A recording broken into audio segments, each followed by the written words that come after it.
When David Grush stands up and tells Nancy Mace, Representative Nancy Mace, in the halls of Congress, and Grush is under oath. This is number, I think it's 15. Let me see. I think it's 15 on the ladder of disclosure. Page 119. Yeah, there you go. Told you, I took notes. Actually, it's actually 175. David Grush. Oh, okay, different spot. Chapter 16. And Grush looks right at her and says, you know, we've retrieved biologics. Yeah. Yeah. The pilots from the craft. And Nancy Mace follows up with the question, were these human or non-human biologics? You know, what were they? And he looks right up at her, non-human biologics. Now, you would think with a statement like that, that my phone would be ringing off the hook, flatline. Right. Nobody cares. I mean, the apathy, the ambivalence is just mind-boggling. What people don't get, there's a commercial which I actually show in my presentation. It's called Hello Down There. You can Google it by going to YouTube. Google Hello Down There 2024 Super Bowl app. It's 1 minute and 30 seconds. It's directed by Martin Scorsese. You're talking millions and millions and millions of dollars. Production value through the roof. It's predictive programming, in my opinion. And it shows that this event, the revealing, is a global event. There's a diner in Texas or New Mexico, New York City, New York City, Paris, France, and then finally Japan someplace. So it's a global event. Mm-hmm. And everybody's on their goofy cell phones. No one's looking up. Everybody's on their cell phones. And finally, the alien and the mothership just presses the button. Hello Down There. Now, you know when an Amber Alert happens and all the phones go off? Mm-hmm. They already can do it. They're not making this stuff up.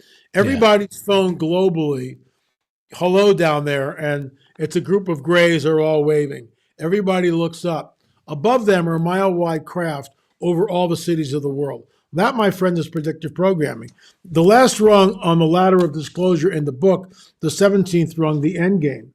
That's where I weigh in and say, this is what I think is going to happen. It's conjecture, but that's the last rung when we have full-blown disclosure. But since the book, as I mentioned, we're up to rung number 19, 2 more rungs, and the last one was Jake Barber on the News Nation interview. But the fact that Anna Paulina is saying that she's going to get, that Congress is going to get to the bottom, we're going to get some accountability. And Nancy Mace, not jokingly, by the way, she said, I want one of these bodies brought in right now. You know, basically, I want one of the bodies brought in to Congress. We need to look at this stuff. And she's right. We do. If this is going on, the American people, the people of the world, have a right to know. But here's the kicker. They're already spinning it. The Vatican is already spinning it. There's 2 books in my new library that I read. And it's the whole idea that we're being visited by extraterrestrials. We're not.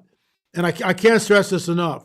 These entities have a very nefarious agenda. Mm-hmm. There is a breeding program going on. Jesus warns us it'll be like the days of Noah. This is why Genesis 3:15 and the proper exegesis interpretation of Genesis 3:15 is so crucial. Because if we don't get that, if we don't understand it's a seed war, look, Jesus is in the Garden of Eden.